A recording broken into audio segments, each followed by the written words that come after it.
Olá, alunos e alunas! Então a gente está aqui para mais uma aula de História para o 8º ano. Hoje é a aula 18. Então hoje a gente vai ver a formação dos Estados Unidos. Entender um pouco mais, como foi o processo de colonização da coroa inglesa em relação aos Estados Unidos da América. Então esse é um processo longo, só que é um processo diferenciado. Muitas vezes os alunos sempre perguntam e querem saber, mas professora, qual que é a diferença dos Estados Unidos para o Brasil? Toda a diferença.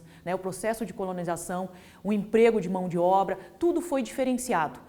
E os Estados Unidos, diferentemente do Brasil, que tinha ali tinha pouca autonomia em relação à metrópole, que seria Portugal, a gente vai ter as 13 colônias que se formam, a gente vai ver aqui na sequência, elas têm uma autonomia maior. Então a independência dos Estados Unidos, o processo de independência, ele já é gestado desde o começo. Por quê? Porque as colônias se sentiam livres. Apesar delas terem a tutela da coroa inglesa, a relação delas no interior de cada uma das 13 colônias era de total liberdade, já que eles faziam suas próprias leis, sua própria administração, vendiam seus produtos para quem eles queriam, que é uma diferença bem grande em relação ao Brasil colônia, que tinha lá o pacto colonial, só vendia para Portugal, Portugal repassava os produtos. Então, quer dizer, isso daí cria toda uma diferença no trato. Então vamos entender hoje o objetivo da nossa aula. Como eu sempre inicio a aula, a gente tem que ter um norte, um caminho a seguir. Então a gente tem um objetivo e logo na sequência a gente vai fazer uma problematização da aula de hoje. Por quê? Porque isso facilita para você, aluno, entender melhor todo o processo da formação dos Estados Unidos, que é a aula que a gente vai ter hoje. Então aqui, objetivo da aula: identificar e contextualizar as especificidades dos diversos processos revolucionários para a independência nas Américas. No caso, a gente vai ver especificamente o caso dos Estados Unidos da América. Lá na frente a gente vai ver a independência de outros países, é claro, do nosso Brasil. Mas a gente vendo aqui o caso americano, já vai servir de base para os outros processos de independência, já que os Estados Unidos vai ser o primeiro. Então, sempre quando se tem um primeiro, ele serve de inspiração para os outros países, para que outros processos de independência venham a surgir em outras localidades, em outras regiões. Conhecer o processo de formação dos Estados Unidos e suas implicações para as populações locais. Quem são as populações locais? Os povos nativos. Os povos que viviam e habitavam a América antes da chegada dos europeus. Então, na verdade, a gente tem que pensar na América como um sistema já formado, com sociedades formadas, com a sua própria cultura, com a sua própria religião, com a sua própria forma de viver. Então, não é porque o europeu chegou, ele vai trazer a cultura dele e vai impor a cultura sobre os povos nativos. Por quê? Porque os povos nativos já tinham sua própria cultura. Só que, é claro, a gente vive um período que é o eurocentrismo. O europeu se vê como superior a esses nativos, mas na verdade não são. E a gente vai justamente entender essa relação entre os povos nativos e os europeus que estão chegando. É importante que você, aluno, perceba todo esse processo de relacionamento, esse processo de encontro ou choque de culturas, Porque a gente tem que pensar que a gente está vindo lá europeus que são cristianizados, então eles são cristãos. A coroa, as monarquias europeias, mesmo elas tendo interesses econômicos na expansão marítima, elas também têm interesse religioso, expandir o cristianismo para outros continentes, levar o cristianismo até aqueles que não conhecem Cristo. Então também tem uma questão religiosa por trás. E a gente tem que pensar que esses povos nativos que habitavam a América, eles já tinham os cultos deles. Eles já cultuavam o Deus do sol, da chuva, da natureza, Eles sabiam perceber a natureza de uma maneira diferente e para eles essa natureza era o Deus deles, diferentemente dos cristãos. Então é claro que o choque é muito grande entre as duas culturas. Enquanto os povos que habitavam a América viviam com regras específicas culturais deles, os europeus já eram totalmente cristianizados e totalmente colocados naquela coisa, vestir roupa, evitar atos que são considerados obscenos. Então, quer dizer, tudo que o europeu avista quando ele chega no novo continente é diferente do que ele tem lá dentro da Europa. Como tudo que o nativo avista quando ele vê esses homens chegando é diferente do que ele tem aqui dentro da sua própria região. Então, a gente vai entender um pouquinho melhor como se deu esse choque de culturas, esse encontro de culturas diferentes. E a gente vai perceber também a falta de respeito do europeu com a cultura nativa. Né? Por que isso? Porque essa sensação de superioridade em relação ao outro. Então a gente vai também tentar perceber, né, a importância do outro, tá? Na nossa análise aqui. Como eu falei para vocês, a problematização da aula, né? Uma coisa bem importante, porque você, aluno aí, já fica com aquela questãozinha martelando na cabeça durante toda a aula e vai tentando encontrar uma resposta. Né, tentando levantar hipóteses para o questionamento que eu coloco aqui para vocês. Então aqui, ó, durante o processo de colonização dos europeus em relação ao Novo Mundo, que seria no caso a América, podemos pensar numa transição pacífica entre esses dois mundos, Europa e os povos nativos da América? Será que a gente pode pensar que os povos nativos aceitaram o europeu, aceitaram a imposição da cultura europeia, eles dominando suas terras, eles mudando o seu espaço físico, fazendo suas construções diferenciadas da construção dos nativos? Será que eles toleraram tudo isso pacificamente? Eles não fizeram nada, eles não se rebelaram, eles não entraram em conflito? Como é que foi essa relação? Então essa é a problemática para hoje. Será que houve resistência por parte dos povos nativos?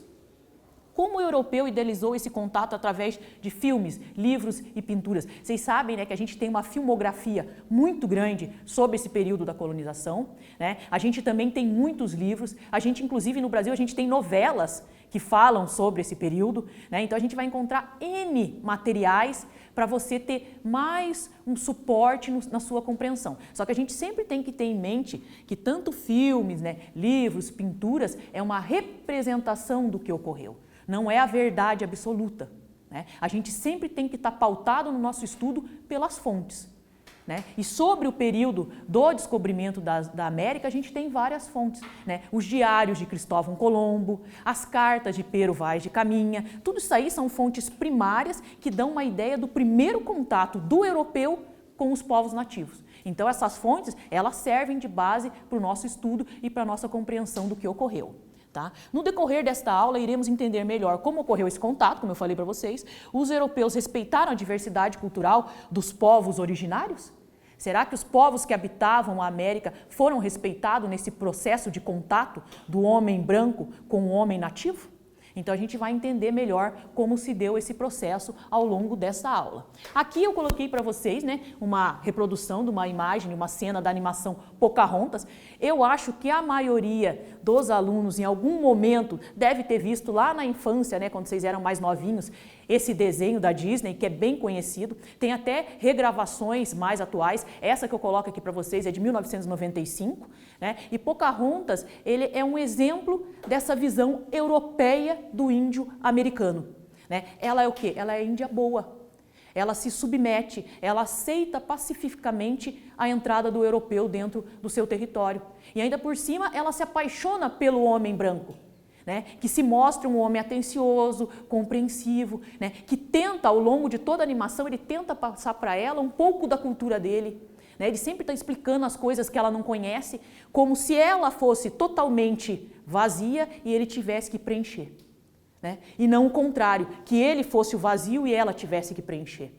Então a gente tem essa relação também. Né? Por que não é a Pocahontas que ensina, né, para ele todas as coisas da cultura dela? Por que ele ensina a cultura dele? Então, tudo isso aí a gente percebe ao longo da animação. Então, na verdade, é uma animação? É um desenho? Sim, é um desenho. É claro que você tem que olhar ele com reservas, porque ele é uma representação da realidade. Mas dá para você perceber várias coisas ao longo dessa animação. Dá para você fazer várias interpretações. Né? E quando você faz uma interpretação, para você confirmar ou não a sua hipótese ou a sua ideia, o que você vai? Você vai recorrer às fontes, então você vai recorrer a um estudo mais aprimorado, aos teóricos que escreveram sobre. Mas aqui, nessa animação, a gente tem já essa dualidade, né? O bom índio, o mau índio. Quem que é o bom índio para o europeu? Aquele que aceita pacificamente, aquele que tenta entender o cristianismo, aquele que compreende o europeu. Quem que é o mau? Aquele que pega a lança, pega a machada, vai lutar, vai guerrear. Esse é o mau índio. Então a gente tem as duas visões aí do europeu. Então aqui Pocahontas, né, ela simboliza o índio bom, né? Então, que aceita a chegada do europeu tratando com os índios maus, que combatem.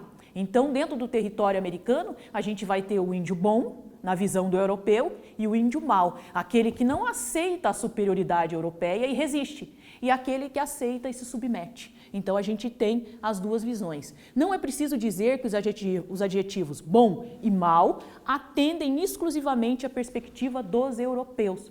Então o adjetivo bom e mal, ele não vai respeitar a diversidade cultural dos grupos étnicos indígenas, né, que estavam na região. Cada um com a sua característica, com a sua linguagem própria, com seus hábitos e costumes. Ele não vê isso. Ele simplesmente tenta impor os seus hábitos e costumes ocidentais aos povos originários. Então é isso que a gente tem que entender. Não foi pacífico, não foi tranquilo. E o índio não se submeteu pacificamente. Ele tentou resistir. Só que ele está se encontrando com o desconhecido, né? Aquela coisa, o outro. É igual a gente sair na rua e ver uma pessoa lá mendigando, pedindo esmola, e a gente nunca fez aquele tipo de coisa. Daí você olha, você percebe o outro, a diferença do outro para você. E essa percepção de diferença a gente não encontra em relação aos colonizadores. Eles não olham para o índio tentando respeitar e tentando preservar o que eles têm. Não, eles tentam impor o que eles acreditam serem certo. O que eles acreditam serem os conceitos que o índio tem que aprender a partir daquele momento. E isso é errado. Então a gente vai entender todo esse processo aí de formação dos Estados Unidos que se forma entre esse conflito, entre os europeus e os povos originários. Daí aqui, dica para vocês, fica como dica para vocês o filme Pocahontas, A animação é de 1995, é uma animação da Disney. A animação retrata a história de amor entre Pocahontas e John Smith, que é o homem branco, que é esse que tenta ensinar Pocahontas a falar a língua dele, os hábitos dele, a como comer, a como se comportar como uma dama. Quer dizer, ele tenta impor o que ele acha que é um padrão correto para ela, já que ele pensa nela como uma futura esposa, mãe dos seus filhos, dona do lar, e esse tipo de pensamento bem ocidental e que não é um pensamento que é empregado entre os povos originários, não tem esse pensamento, mas ele quer impor o seu pensamento e as suas ideias. No início do processo de colonização da América do Norte pelos ingleses e, consequentemente, o extermínio das populações originárias. A gente não tem noção, mas foi um verdadeiro genocídio dos povos originários da América durante o processo de colonização, tanto na América do Norte, quanto na América Central, quanto na América do Sul. Então a gente tem que pensar, que se você pensa assim, o processo de colonização foi ótimo, para a gente, enquanto nação hoje, mas e para os povos originários? Aqueles que habitavam aqui, aqueles que já tinham toda uma estrutura e uma sociedade formada. De repente chega pessoas totalmente adversas deles culturalmente, fisicamente, em parte de vestimenta, de comportamento, tudo, e tenta impor tudo novo. Imagine o choque que esses nativos, que essas populações originárias não sofreram. Então hoje a gente vai entender melhor essa relação e como se deu as tentativas de colonização pela coroa inglesa em relação aos Estados Unidos da América.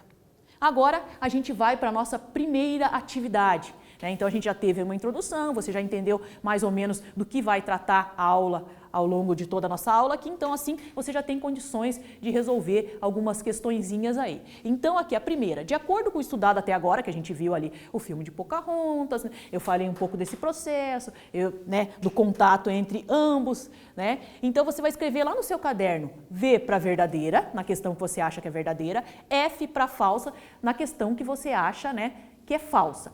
Eu vou dar um tempinho aí para que vocês resolvam e já na sequência eu volto com a resolução dessa atividade.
Então vamos à correção da atividade. Então aqui, né, vocês tinham que colocar F para falso, V para verdadeiro. A colonização da América do Norte pelos ingleses foi um processo pacífico, onde se respeitou a diversidade dos povos originários? Falso, né? Como eu falei anteriormente, não foi respeitado nem a cultura, nem a diversidade dos povos originários. A animação Pocahontas nos transmite exatamente como era a relação entre os povos originários e europeus? Não, ela é uma idealização do que seria, né, como os europeus queriam que fosse essa relação, mas essa relação não era assim pacífica, tá? Os europeus não respeitaram a diversidade dos povos originários? Verdadeiro, não respeitaram, tá? A animação Pocahontas representa o índio bom? Sim, representa, né? A Pocahontas é aquela que se submete, aquela que aceita, aquela que tem um contato pacífico com o europeu. A França realizou a colonização dos Estados Unidos? Não, não foi a França. Quem realizou a colonização dos Estados Unidos foi a Inglaterra, tá? Agora a atividade 2, né? Nessa atividade vocês vão marcar um xizinho em qual alternativa vocês acham que é a correta. E vocês têm aí elencada, né, 4 alternativas para escolher. Então a gente vai e já volta com a correção.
Então a gente está de volta para solucionar a atividade 2. Então, sobre a relação entre os povos originários e europeus, é correto afirmar.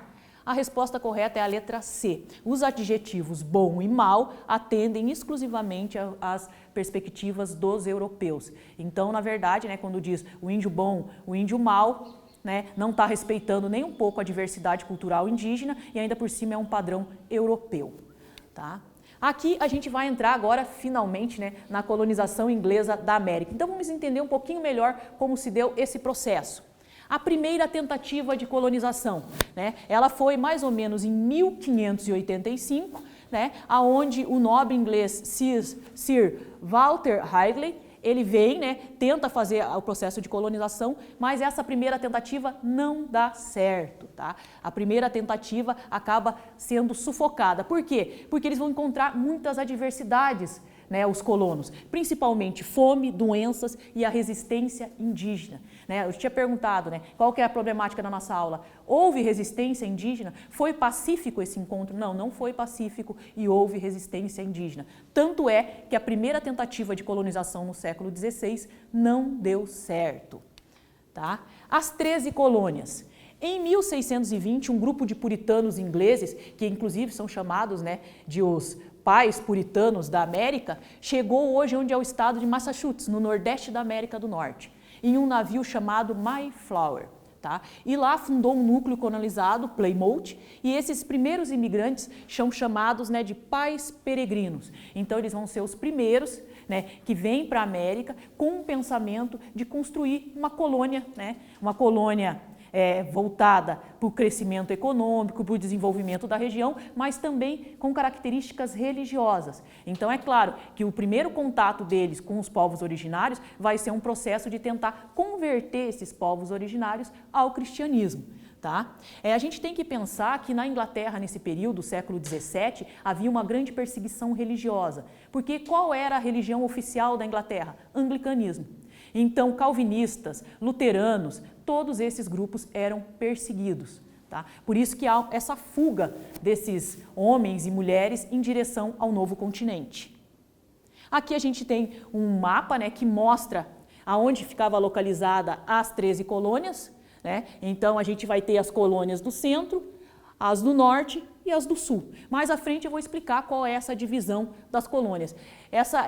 Esse mapa, né, mostra em 1735 mais ou menos como era ali a colocação das 13 colônias inglesas. Por que a gente diz 13 colônias e não diz simplesmente colônia, né, num geral, uma única colônia? Porque cada uma era independente da outra. Como a gente diz Brasil colônia, não tem como dizer Estados Unidos colônia. Tá? A gente tem que nomear as 13 colônias, por causa da autonomia de uma em relação à outra, o que não existia em relação ao Brasil, que era um bloco único. Então vamos para mais uma atividade aí. Essa atividade é um pouquinho mais elaborada e vai exigir de você, aluno, um pouquinho mais de conhecimento e um pouquinho mais de estrutura. Então, o que você vai fazer agora nesse primeiro momento? Você vai copiar no seu caderno essas questões, daí na sequência a gente vem com a imagem, a atividade, para daí vocês solucionarem. Então, vocês copiam as questões, eu vou dar um tempinho para vocês e a gente já volta com a outra parte da atividade para vocês completarem.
Então, vamos agora à solução da nossa questão. Como eu falei para vocês, vocês vão copiar a letra A, B e C no caderninho e agora a gente vai analisar a imagem. Então, vocês vão pegar, observar, que é a análise de imagem agora, analisar a imagem para responder as questões. Então, eu vou dar mais um tempinho, mas deixa eu passar alguns dados da imagem para vocês. Trata-se, né, do primeiro dia de ação de graças dos Estados Unidos da América. Tá? Então a gente vê aqui, né, os chamados pais puritanos, né? A gente vê os indígenas, a gente vê soldado, a gente vê que provavelmente é um membro da religião, outras pessoas, criança, animais, né? Vocês veem que são os europeus que estão oferecendo esse almoço, então os indígenas, né, os povos originários, estão comendo da comida deles e provando da cultura deles, e não o contrário. Tá? Então vamos analisar ali, eu vou dar um tempinho para vocês e a gente já volta com a solução.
Então a gente está aqui de volta, né, com a imagem que vocês já observaram, eu já dei alguns dados da imagem e vamos à solução. Qual é o evento da pintura retratada? Eu acabei de falar para vocês, né, o primeiro dia de ação de graças de 1621.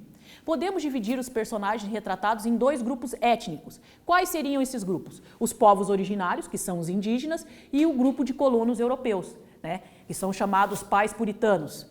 Como o pintor representa a relação entre esses dois grupos? O pintor representa os povos originários e os colonos europeus numa relação amistosa, representando que os convidados foram recebidos com respeito e alegria e a convivência entre eles é harmoniosa. Quer dizer, a visão, mais uma vez, aí do europeu, que na realidade não era assim que ocorria, né? Então, novamente, essa ideia de um contato pacífico.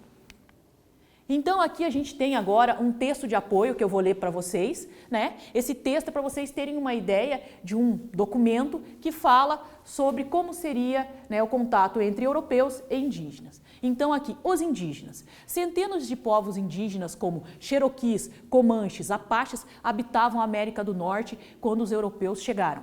Ainda hoje, muitos lugares dos Estados Unidos têm nomes de grupos indígenas, como Dakota, Massachusetts, Illinois, Missouri, entre outros. A colonização inglesa na América acabou provocando a morte física e cultural de muitos povos indígenas, né? Até se diz que na América do Norte o genocídio indígena foi muito maior do que na América do Sul, tá? Os colonos ingleses não fizeram nenhum esforço significativo para integrar os índios.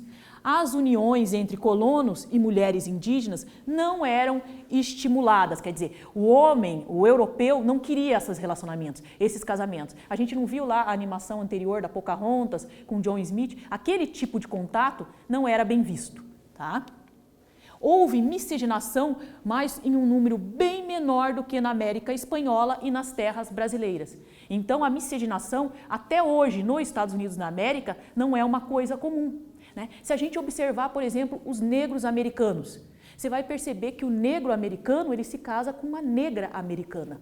Se a gente vier no caso brasileiro, o negro brasileiro ele sempre tenta se casar com uma branca.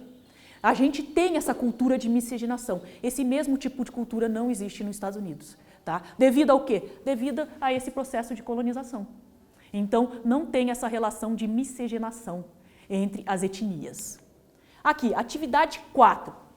A gente vai ler, então, eu vou dar um tempinho para que vocês leiam com atenção esse trecho e já na sequência a gente vai resolver as questões.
Então, estamos de volta para resolver a atividade 4. Como eu disse para vocês, dei um tempinho para a leitura, agora vamos às questões, né? Que eu também vou dar um tempinho para vocês responderem. O que o autor quis dizer com o universo em inglês? Então, aqui já tem um trechinho do próprio texto que no slide anterior para auxiliar vocês a responderem. E o que significa o termo estranho para o outro? Você pode usar tanto o estranho na relação que você entende como estranho ou em relação ao que o autor põe no texto. A gente já volta com a solução.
Então, vamos à solução da atividade 4. Então, questão A e B, né?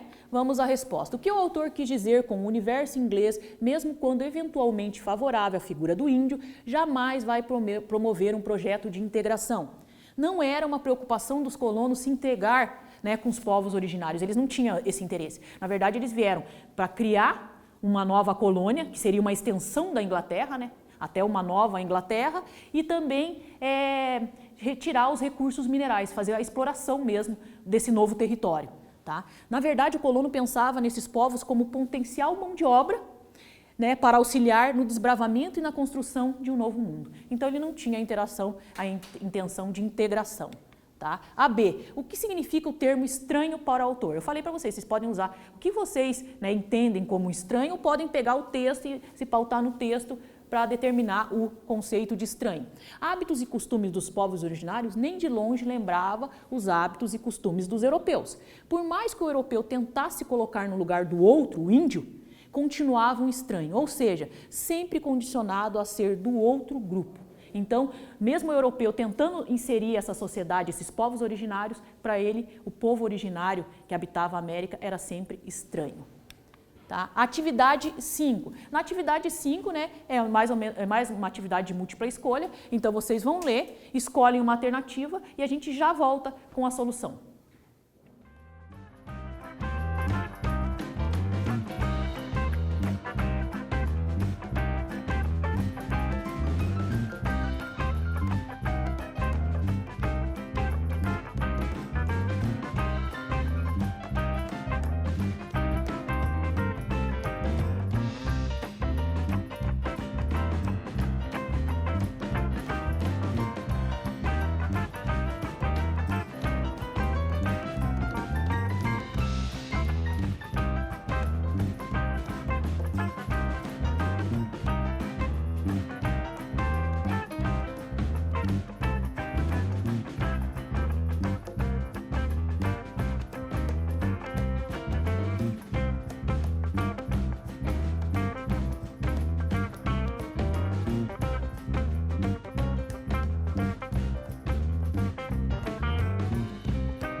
Então, estamos de volta para ver qual alternativa é a correta. E a alternativa correta é a alternativa A. A colonização da América ocorreu no reinado da poderosa Elizabeth I. Tá?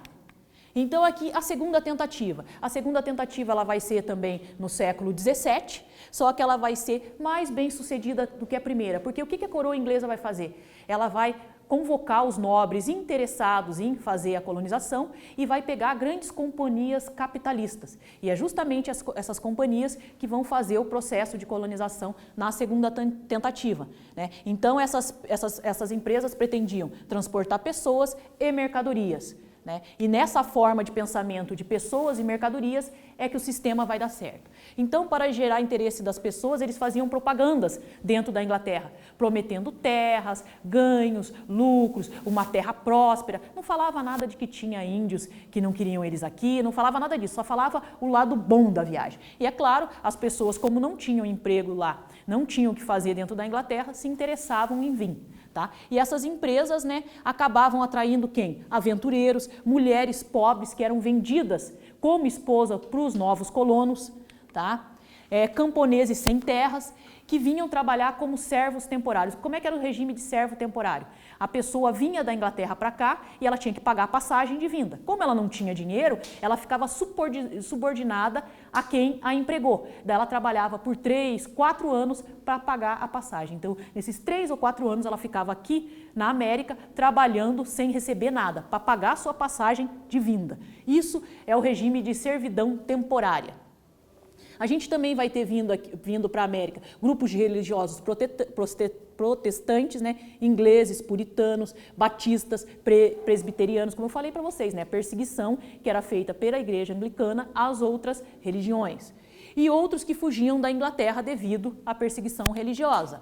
Aqui a gente tem uma ilustração que mostra a venda de uma mulher para os colonos. Né? A ideia da coroa inglesa é que se o homem viesse casado, ele tinha o seu ímpeto, né, em relação às nativas controlado. Então era melhor ele vir casado do que ele vir solteiro, né? Porque solteiro ia gerar o quê? A miscigenação. E não era uma coisa que os ingleses queriam. Tá? Então aqui, ó, que impressão essa imagem causa em você? Será que é algo divertido para os envolvidos? Então é para você pensar e refletir, né, sobre a questão toda aí. Daí aqui, outros imigrantes, né? A gente vai ter, além dos ingleses, né, a gente vai ter outros povos europeus também vindo para a América. Escoceses, irlandeses, alemães, franceses, todos eles também interessados no novo mundo. Tá? Atividade 6. Atividade 6 é uma atividade que consiste primeiro na leitura, depois você vai fazer as questões e na sequência responder. Então eu vou dar um tempinho aí para vocês lerem o texto e já na sequência a gente vem com as questões.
Então vamos à nossa atividade 6. Então aqui tem o texto, que eu já dei um tempinho, vocês leram. Agora aqui está a questão A, B e C. Vocês copiem elas rapidinho e já na sequência a gente vem respondendo.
Então voltamos, né, respondendo as nossas questões aqui.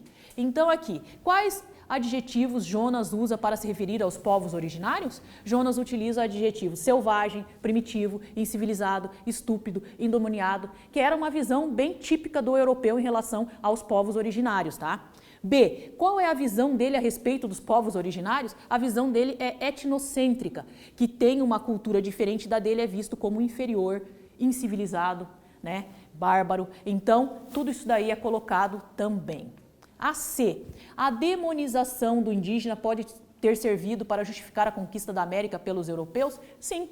Né? A demonização do outro, do que é diferente, serviu para justificar a expropriação das terras dos povos originários, a violência usada pelos ingleses em relação aos nativos da América. Então a gente percebe, né, aqui fazendo a nossa consideração final da aula, que não houve respeito em relação aos povos originários. Né? Eles ou se submetiam ou eles eram presos, mortos, né, torturados. Então tudo foi retirado dos povos originários. Não se respeitou a terra, a cultura, a propriedade deles. Né? Então tudo isso aí os europeus não tiveram respeito com os povos originários. Para a nossa próxima aula, a gente vai continuar vendo as 13 colônias da América e entender um pouco melhor ainda sobre esse contato, né, tão conturbado, e daí também a gente vai ver a relação entre colonos ingleses e a coroa inglesa. Até a próxima aula!